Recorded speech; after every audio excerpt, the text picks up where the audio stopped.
طريقي كي أراه يطيب. بسم الله الرحمن الرحيم. الحمد لله رب العالمين، والصلاة والسلام على أشرف الأنبياء والمرسلين نبينا محمد وعلى آله وصحبه أجمعين. Chers frères, chères sœurs, assalamu alaikum wa rahmatullahi wa barakatuh, et bienvenue dans la continuité de ces assises de Ramadan, Majalis Shahr Ramadan, où nous continuons sur ces exhortations et ces rappels, et le fait de ressentir que ce mois de Ramadan a d'immenses bienfaits considérables sur la personne dans sa vie d'ici-bas ainsi que dans son au-delà, Et parmi les bienfaits qu'il acquiert par le biais de ce jeûne du mois de Ramadan, le fait que c'est un moyen d'atteindre la piété. Et ça, c'est un des plus grands bénéfices dans cette vie d'ici-bas. Allah Azza wa Jal, il dit, subhanahu wa ta'ala, dans son noble livre, Ya ayyuhalladhina amanu, kutiba alaykumus siyam, kama kutiba ala alladhina min qablikum la'allakum tattaqoun. Allah subhanahu wa ta'ala, il dit, ô vous les croyants, nous vous avons prescrit le jeûne comme nous l'avons prescrit aux nations avant vous, ainsi atteindrez-vous la piété. Donc c'est un moyen d'acquérir la piété qui est le plus grand bénéfice que la personne peut acquérir dans ce bas monde. Le fait d'atteindre la crainte d'Allah Azza wa Jal. Aussi, il a de nombreux bienfaits sur la personne, sur le fait d'améliorer sa conduite, d'améliorer son comportement, et plein d'autres effets bénéfiques, comme il est venu dans un hadith qudsi, c'est-à-dire c'est la parole d'Allah Azza wa Jal qui est venue dans ce hadith. Bien évidemment, le hadith qudsi, il n'a pas le même statut que, c'est la parole d'Allah, mais il n'a pas le même statut que le Coran. Le Coran, il est lu dans les prières et autres, la personne. C'est un miracle d'Allah Azza wa Jal, ce noble Coran. C'est la parole d'Allah subhanahu wa ta'ala, par laquelle la personne est récompensée par sa lecture et le lit en prière. Mais le hadith qudsi, c'est aussi la parole d'Allah, mais il n'a pas le même statut que le Coran, que le noble Coran. Et il est venu dans ce hadith divin, rapporté par Abu Hurayra, عن أبي هريرة رضي الله عنه قال قال رسول الله صلى الله عليه وسلم قال الله عز وجل كل عمل ابن آدم له إلا الصيام فإنه لي وأنا أجزي به والصيام جنة وإذا كان يوم صوم أحدكم فلا يرفث ولا يصخب فإن سابه أحد أو قاتله فليقول إني امرؤ صائم والذي نفس محمد بيده لخلوف فمي صائم أطيب عند الله من ريح المسك للصائم فرحتان يفرحهما إذا أفطر فرح وإذا لقي ربه فرح بصومه. Donc ce hadith qui a été authentifié par l'imam al-Bukhari et l'imam Muslim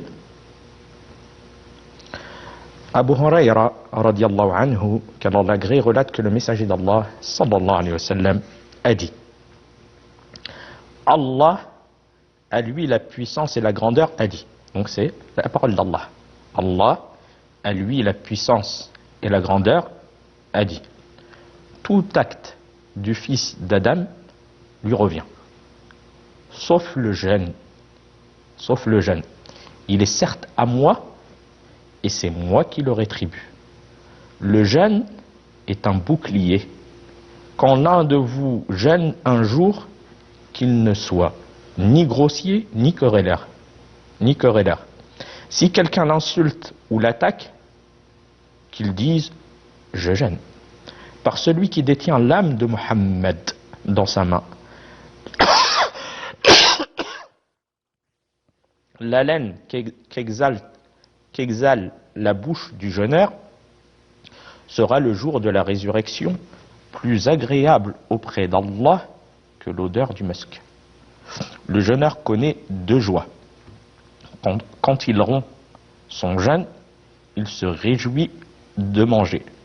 Et quand il rencontre son Seigneur, il se réjouit de son jeûne. Donc ce hadith, il a été rapporté par l'imam al-Bukhari et Muslim, et celle que nous venons de lire est la version d'Al-Bukhari, rahimahullah. Et dans une autre version d'Al-Bukhari, il délaisse sa nourriture, sa boisson et ses désirs pour moi. Et le jeûne est à moi, et c'est moi qui le rétribue. Et la bonne action vaut 10 bonnes actions semblables. Et dans une autre version de Muslim, rahimahullah, tout acte du fils d'Adam est multiplié. La bonne action vaut 10 à 700 multiples. Allah exalté soit-il a dit: sauf le jeûne, il est certes à moi, et c'est moi qui le rétribue.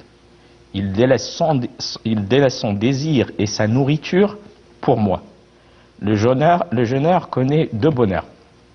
Un premier, au moment de rompre son jeûne, et un autre, au moment de rencontrer son Seigneur. L'haleine de sa bouche est plus agréable auprès d'Allah, que l'odeur du musc.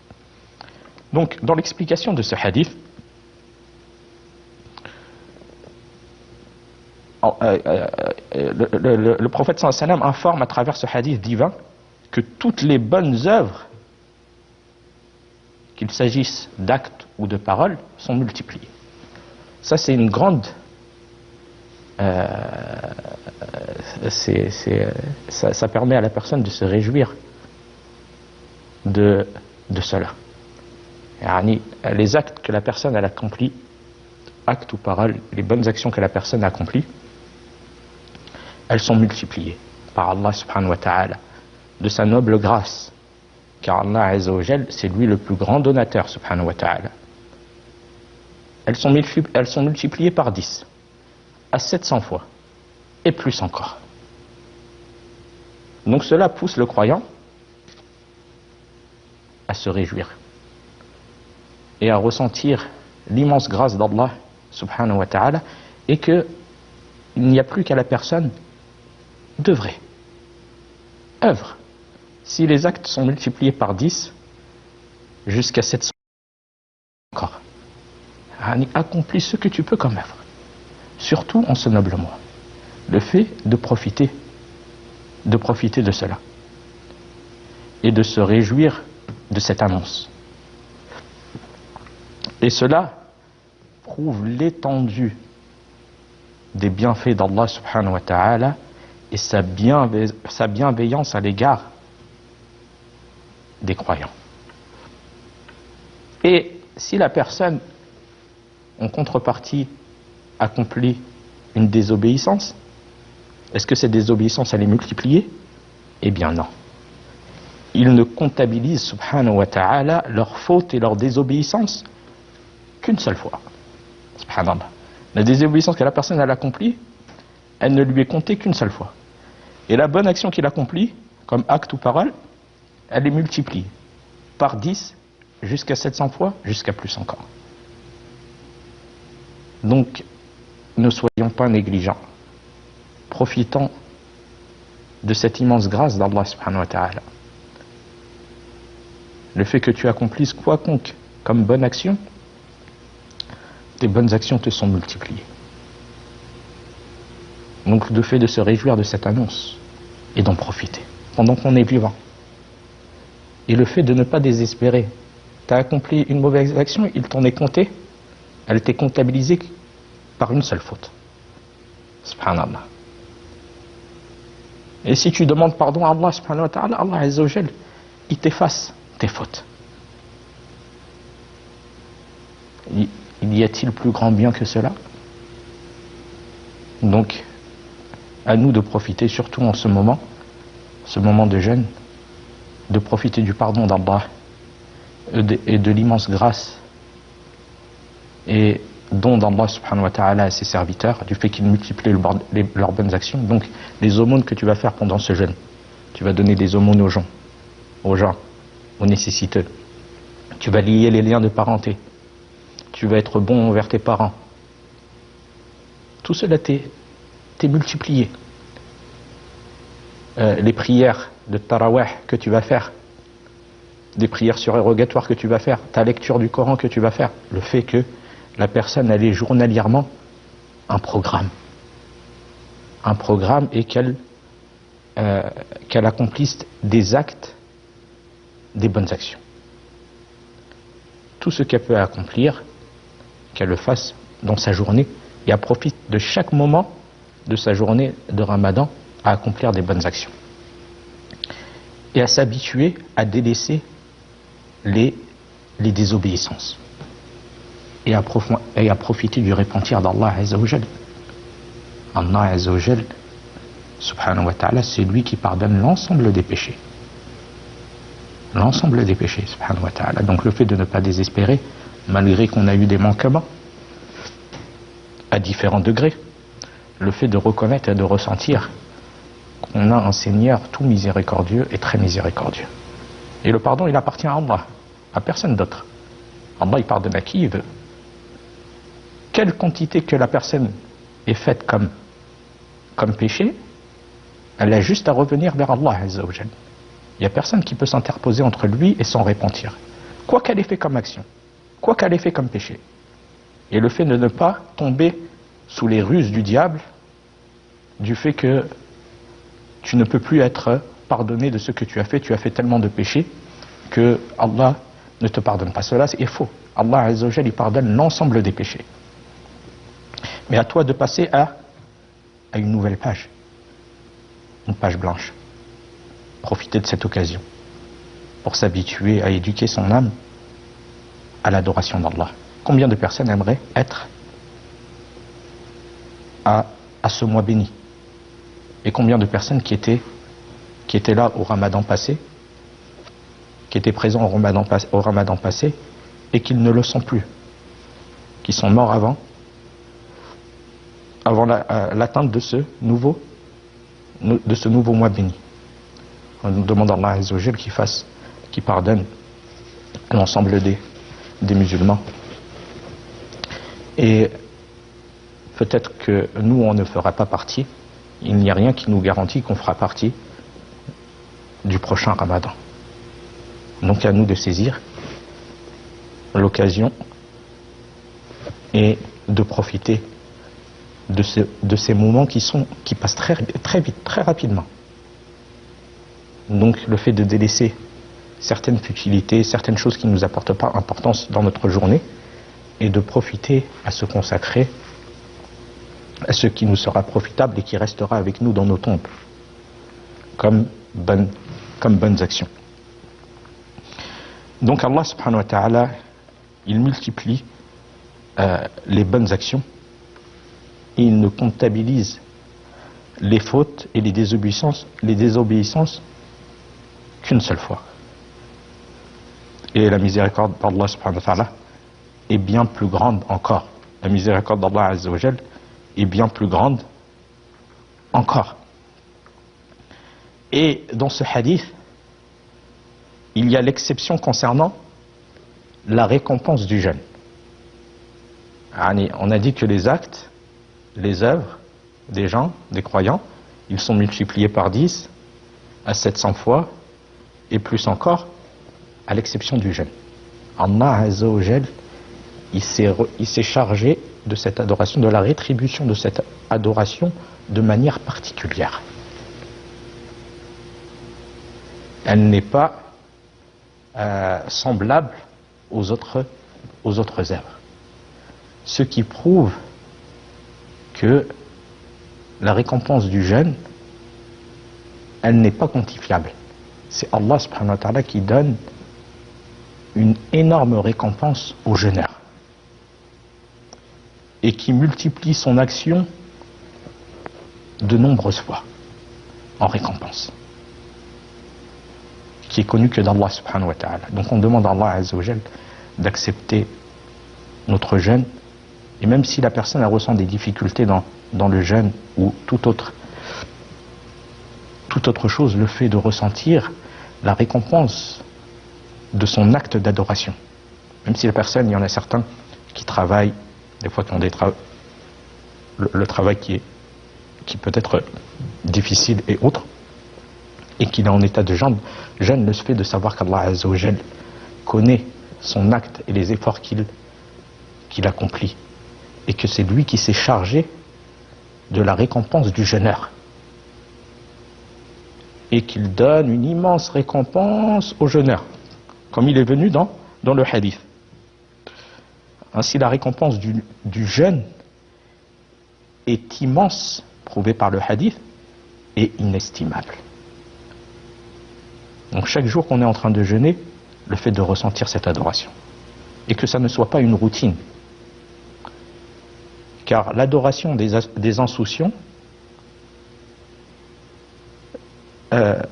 devient des habitudes, ça devient une routine. C'est-à-dire prier, la personne, parce qu'elle doit prier, a pris comme routine, ou jeûner comme routine. Là, la personne elle doit ressentir qu'elle est en train de faire une grande adoration et un pilier de l'islam. Et un pilier de l'islam. C'est pour cela que les actes ne valent que par leur intention. Et les habitudes, les habitudes des gens éveillés, ils les rendent adoration. Il y a des personnes, ils mettent l'intention de se rapprocher d'Allah, même par les habitudes, comme le fait de manger, de boire. Ils mangent, ils boivent selon le fait d'être en conformité avec la parole d'Allah subhanahu wa ta'ala. Wa kulu wa sharabu wa la tusrifu. Et mangez et buvez et ne commettez pas d'excès. Donc il mange pour se maintenir en vie, il boit pour se maintenir en vie, et afin d'avoir de la force pour adorer Allah. Donc c'est une adoration. La personne qui sort de chez elle dans le but d'aller chercher la subsistance, elle travaille des heures, 8 heures dans la journée ou autre. Certains travaux, ils sont durs. Dans le but de subvenir aux besoins de sa famille et de ne pas les laisser dans le besoin. Et que ce qu'il va donner à sa famille, c'est comme une aumône. Ce qu'il achète comme nourriture et autres. Il met l'intention de manière journalière, comme cela. Donc il rend sa vie, il fait de sa vie une adoration. Si la personne met l'intention dans chaque chose qu'elle fait, adore dans le but adore tôt ou elle se repose dans le but de se lever pour la prière du Fajr, elle est en adoration. Donc tu peux profiter dans ta vie d'ici-bas, dans tes habitudes de ta vie d'ici-bas, et par ton attention en faire des adorations. Et ça, ce sont les gens qui sont éveillés et qu'Allah subhanahu wa ta'ala leur a facilité. Cela, on demande à Allah Azza wa Jal de nous faciliter à rendre notre vie adoration. À rendre notre vie adoration.